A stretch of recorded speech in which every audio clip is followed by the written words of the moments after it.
enjoy the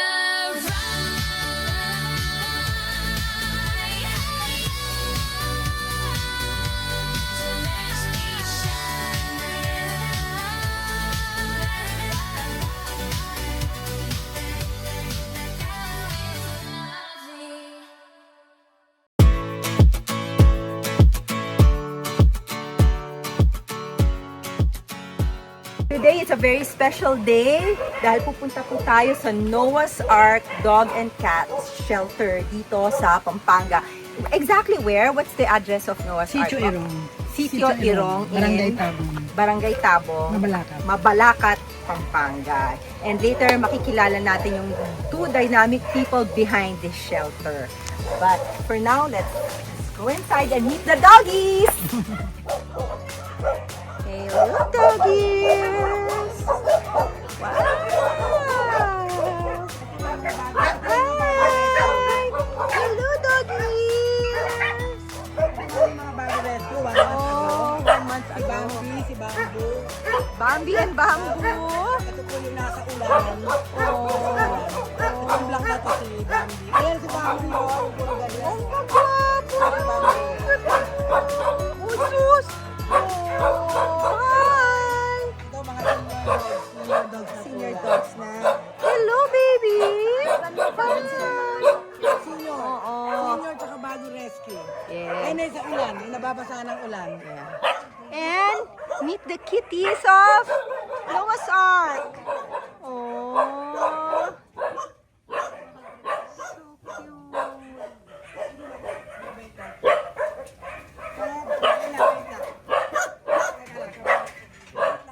Hi. Hello, doggies. Hi, Jesus. Hello, hello. Hi. Marami naman. Napapakanto tayo kay Leia. Yes. Sus. Hi, babies. Miss Leia, kwento ka naman about Noah's Ark. Paano nyo ba naumpisahan to? Ay, nag-start lang kami ng ano lang muna. 2018. Anyway, ma'am, ito muna mga aming cemetery. Ah, ayan. Cemetery, ma'am. Ayan. O at least nalilibing nyo dito yung mga... namin ni-rescue, more or Oo. less. Ay, si Brownie, oh. Brownie. Ayan. So yung mga namayapa na ng mga doggies natin and kitties andito. Oh, may memorial sila. Hello! So, Miss Leia, kwento nyo. Disabled, ma'am. Ah, yan yung mga may wheelchair. Oo. Ayan, oh. At least, no, they're given another chance to enjoy life, no, na, syempre, as a dog, di ba, importante yung mobile sila, di ba? Hello. Oh, ang cute naman itong kanilang bahay-bahayan, oh. Dog house. Nasaan na ba yung ating And this person right here Ito si City. Saan na is pinalabas? so passionate about dogs. Bilib ka talaga. Ah, sige. Carl. Sobrang... These two are the pioneers of Noah's Ark. Ay, muna tayo. Hello, Rob! Nag-away po sila kayo. Pag-away. Ha? Sponsoran po ni Emily. Ah, okay. Tita M, this is your dog, si Rob. Yan.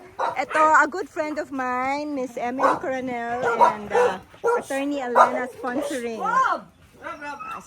the dog's needs.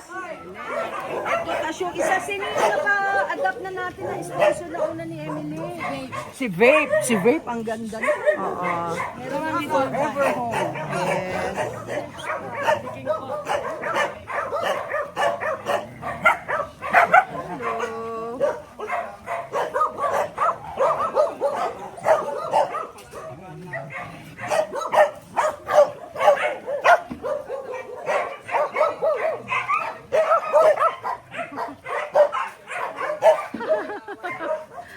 Oh.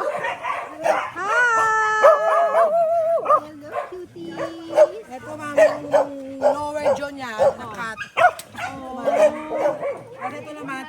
legs. Pinaputol din namin. Bakit? Dahil may Nasagasaan infection. din. Nasagasaan. Ayan nga. So, I hope that we break for dogs. Let's break for dogs naman. Ito nasagasaan din, ma'am. Kaya ganun ang bibig niya. Oh, yes. But at least now, no, nandito siya. Oh, okay. Tuta pa, ma'am, yan. Nung nakakuha namin.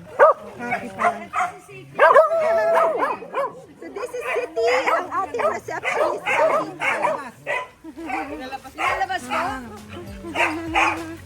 Yeah. Ilang taon na to? 8 years na sa atin. 8 years na.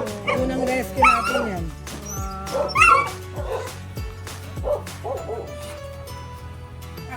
Ay, hello, baby. Ang ganda-ganda naman itong ito. Oh, at sabi ko, ganda nila. Baka mag-away. O kayo na sa loob. Halika na. Ito pong mga asong ito, nakuha nila sa kalye, no? Ayan, Lea. Talagang from the streets. And talagang yung iba, usually victims yan ng hit and run. Nilagyan mo sir. So please break for animals, break for dogs naman and cats, utang na loob. Kasi ayan nakita nyo po, ganyan ang nangyayari sa kanila. Kung hindi sila namamatay, they're left disabled. Buti na lang may mga facilities or may mga shelters like Noah's Ark who are trying their best to, Our own little way. yes, to give them, like a decent life off the streets. Nad, so ito yung dog na nag-donate ka, Ito, si Hope. Ito si Hope naman kay Tita Elena, no? Hindi, yan yung Canadian. Kay Nadine ito. Gulo mo, sabi mo. Ito. Ewan ko sa'yo si Heli yan eh. Hindi ito. Oh, basta si Hope. Ito kay Hope yung kay Nadine. Nag-donate si Nad. Okay, meet Scooby. Ito, nangangailangan siya ng help kasi yung kanyang skin problem, medyo matagal na gamutan daw. So, if may gusto dyan mag-sponsor kay Scooby, ayan, welcome na welcome po kayong makipag-ugnayan sa Noah's Ark. Ayan, si Kuya, anong name mo, Kuya? Elwin. Ayan, isa siya sa volunteers at tumutulong dito sa Noah's Ark.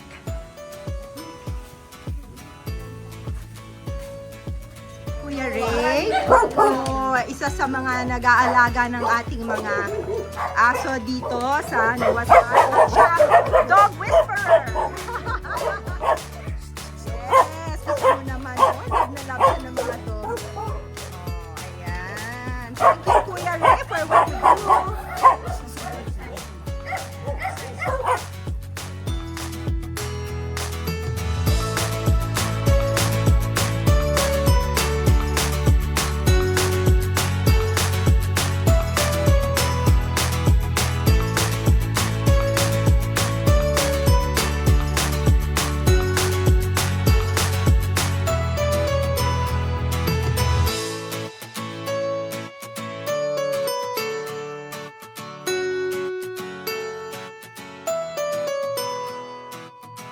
So guys, nandito tayo nga sa Noah's Ark, and of course ito yung si Miss Leia, isa sa talagang the person, the main person behind this shelter. And Miss Leia, kwento mo sa amin, kailan ba ito nag-start at paano nyo naisip pa ni Carl for itong mga ibig? Actually, kasi nag-start kami ng 2018. And then sa Sivera, kasi doon sa subdivision namin, nagkakaroon ng hulihan ng mga aso at pusa. And then, actually, hindi pa kayo magkakilala noon.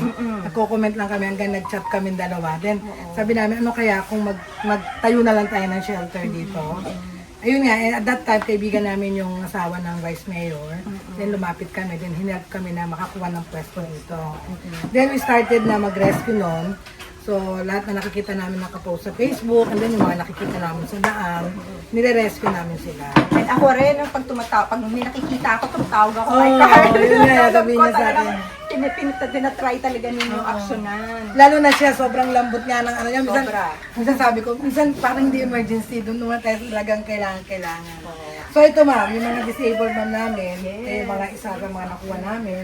And ito, at least they're off the streets. Kasi Yes. normally nga yan, alam niyo sa mga hit and run yan diba? Yung pinababayaan lang, sagasaan. Kung hindi niyo sila kayang alagaan, huwag na naman silang saktan. Yes. Yun na lang, diba? Pero kung nakasagasa kayo, sana paggamot niyo naman. Kasi ito yung nangyayari sa kanila. Kung di sila namamatay, they're disabled. Tsaka diba? ma'am talagang yung pagiging reckless. Kasi ito ma'am, nasagasaan ko sa mismong garahe. Sila mismo, yung truck. Mismo ang may Oo, yung truck. And this one naman, yung owner naman, pinabayaan. So, twice nasagasaan doon sa kalsada, ando naman siya. And hindi ko maintindihan yun, no? Pagka nag-commit kayo into owning a dogs, no? Ano yan, for life yan.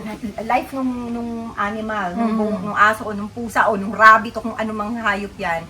For life talaga yung commitment na yan. Para yung kasal. Yes. Diba? Tsaka family. You'll get do us Family. part. Oo, tsaka Pamilya family. sila. Huwag nyo lang silang ipamigay or don't discard them like a piece of furniture. Yes, oo. Diba? Hindi yung Kasi may buhay yan eh. Hindi pala muti lang na nauso lang yung aso, kumuha ng aso, Exactly. di ba ma'am? And then, ano ngayon yung tulong na kailangan ng Noah's Ark at ng marami pang shelter? Yes, ma'am. Bali ma'am, ito kasing Noah's Ark, wala talaga kaming sponsor o donor monthly.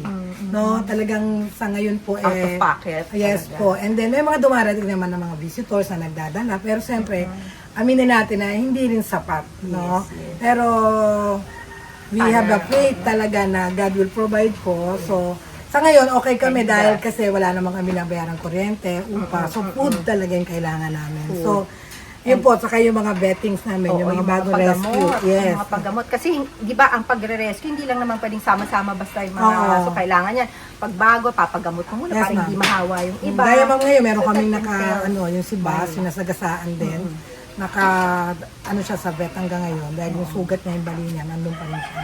So that entails money. So please, sa mga mahilig sa mga dogs and cats or kahit dun sa hindi mahilig, I mean just for the near compassion, di ba? Of, you know, like empathy na lang na sana we help these dogs and cats at tulungan natin sila, yung mga Yes, sila po. Miss Leanne, si Carl, na makatulong.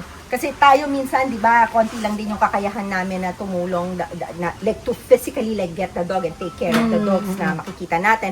So at least we have this shelter who can do that for us, but they need our support. Yes. So sana po tulungan natin sila, and I hope that through this vlog, we can reach your hearts. Kakalabitin namin ng inyong mga puso to get in touch with them. So saan pwedeng puntahan nito kung gusto nilang bisitahin or saan nila pwedeng ipadala yung tulong?